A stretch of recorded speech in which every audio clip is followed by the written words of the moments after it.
প্রদীপ শিখা জ্বালালে জীবন আলোয় দীপ্ত।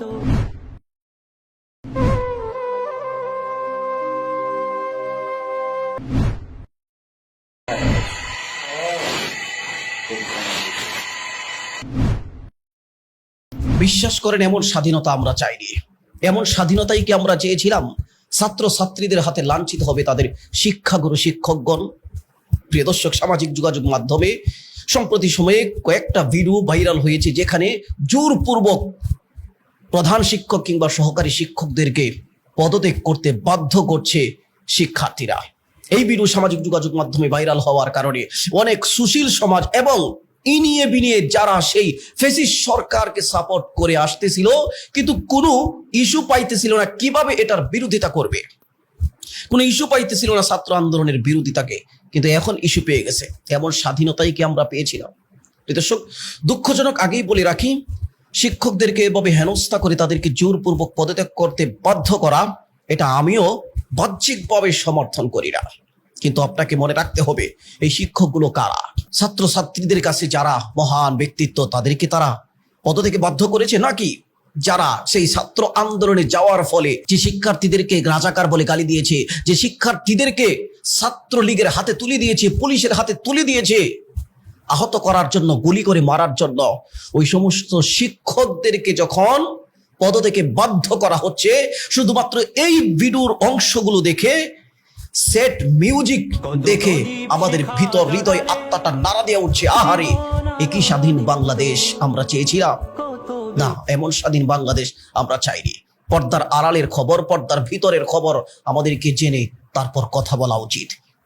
চলুন একটা ভিডিও চিত্র আপনাদেরকে দেখাই।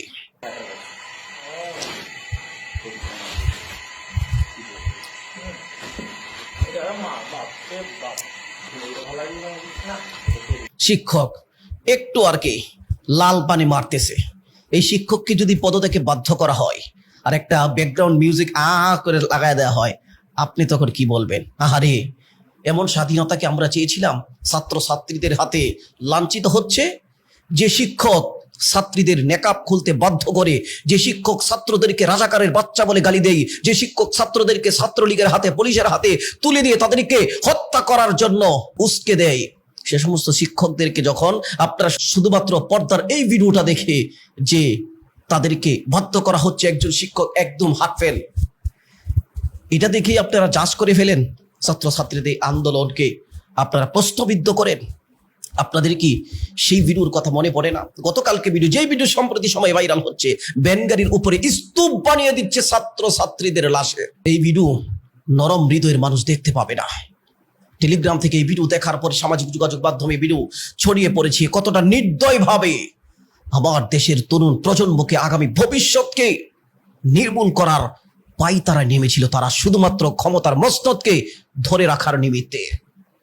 সেই ভিডিওগুলো দেখার পরে হৃদয়ের আত্মাটা কেঁপে ওঠে না?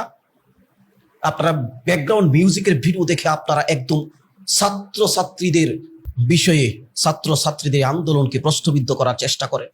এরপরেও বিভিন্ন জায়গায় যাদেরকে পদত্যাগে বাধ্য করা হয়েছে, এরকম কয়েকটা শিক্ষককে দেখলাম, কয়েকজন শিক্ষককে আবার তারা ফুলের শুভেচ্ছা দিয়ে বরণ করে নিয়েছে, পা ধরে বাপ চেয়েছে, হয়তো তারা ভুল বুঝতে পেরেছে। কিন্তু কিছু স্বার্থন্বেষী মহল এই সুযোগে কিন্তু স্বার্থ হাসিল করার চেষ্টা করে বেয়াদবি করছে শিক্ষকদের সাথে, এটা অবশ্যই কাম্য না। কিন্তু আপনাকে মনে রাখতে হবে, কথায় কথায় এমন স্বাধীনতাই কি পেয়েছিলাম, কথায় কথায় ছাত্র ছাত্রীদের আন্দোলনকে প্রশ্নবিদ্ধ করা, এটা কিন্তু উচিত না। অতএব আমাদেরকে মনে রাখতে হবে, তারা কি চেয়েছিল?